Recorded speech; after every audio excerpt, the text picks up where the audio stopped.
There is a difference between listening to somebody talk and interacting with living history. Good morning, Colorado. Good morning, the world. This is Kim Greenhouse.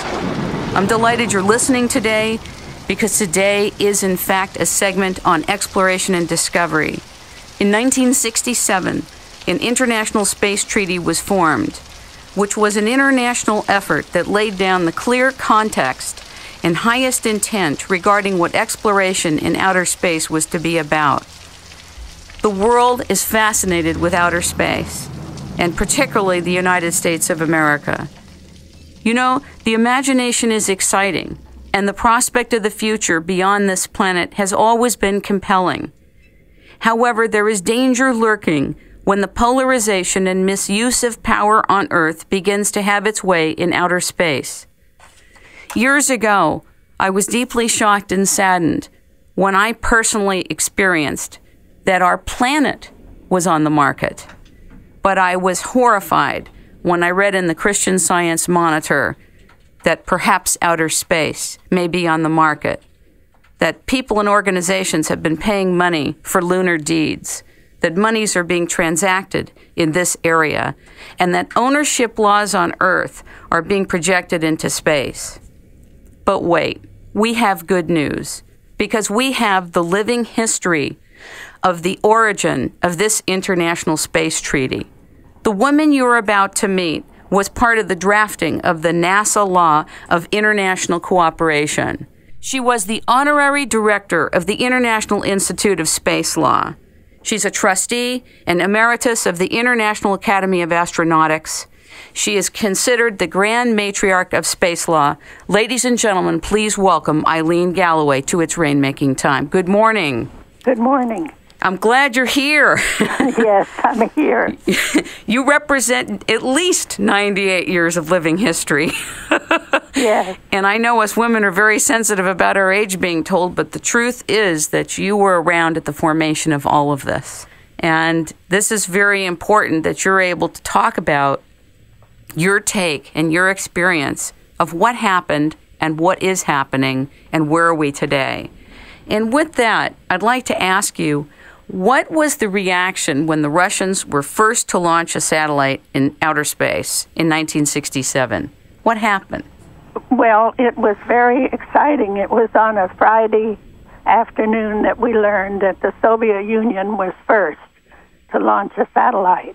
We had not known that they were so advanced in rocketry. And it was a great shock as this satellite went around in 90 minutes all over the earth and affected all nations. And it was like a psychological bomb on Capitol Hill. And it was viewed as a problem in national defense. And it was therefore considered to be a military problem. And how did you become involved in all this? And what's your background working on the problem that arose? Well, it was necessary for us to become prepared to know to what extent we were prepared. And I had written a booklet on guided missiles in foreign countries that was published by the House and Senate. And I had worked on the Atomic Energy Act and for the Atomic Energy Commission. And therefore, I was called upon to work on space. And on Monday morning, Lyndon Johnson called and asked if I could help with the hearings. So the hearings began on the Preparedness Investigating Subcommittee, and they went on for many weeks. And these hearings were only 3 weeks after the Sputnik went up. And what were they about? What are these hearings? What was covered in these hearings? Well, when we first started out, we considered that this was a problem of national defense.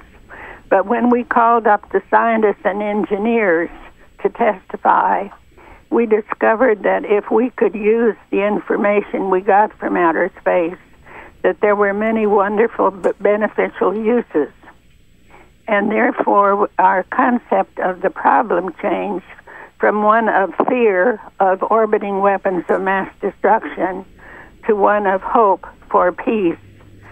And the problem was how to organize in order to maintain peace, safety, and order in outer space. And is this why space law began in the United States of America, and how did it actually form?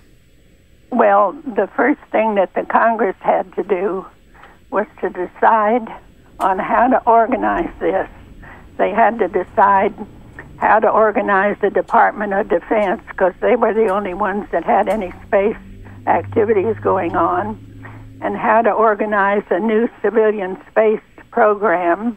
And it was President Eisenhower who made the decision to have a civilian program. And then we had to learn how to coordinate and have central guidance for the different subjects that were covered by outer space, and how to harmonize U.S. national and international. Did Congress meet this challenge? Yes, they did. We had hearings both in the House and in the Senate, and we finally came up with the NASA Act, and we had a program that was divided into two parts. One was exploration, and the other was uses.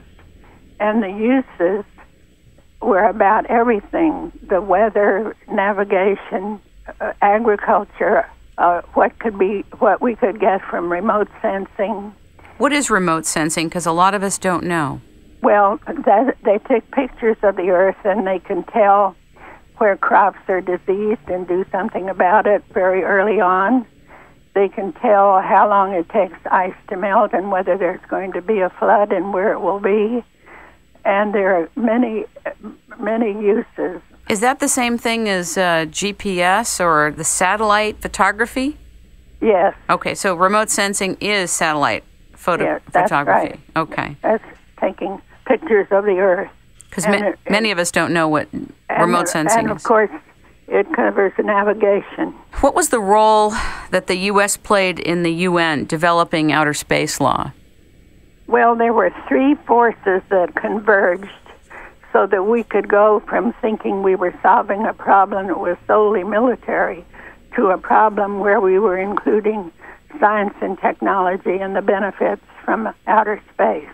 Those forces were the nation states of the whole world, International Geophysical Year that the scientists and engineers were carrying on, and the United Nations that could serve as a forum where all these things could be discussed and where we could formulate space treaties. And when the space treaty was first formed, what were the problems in the original formation of it? I mean, with the formation of anything, there are challenges. But what were the original concerns and main problems in early formation? Well, we had to set up a special unit in the United Nations to deal with that. And it was very exciting. President Eisenhower who was the Republican president, asked the Democratic leader of the Senate, Lyndon Johnson, to go to the United Nations and set up the ad hoc committee on the peaceful uses of outer space. And that was very exciting.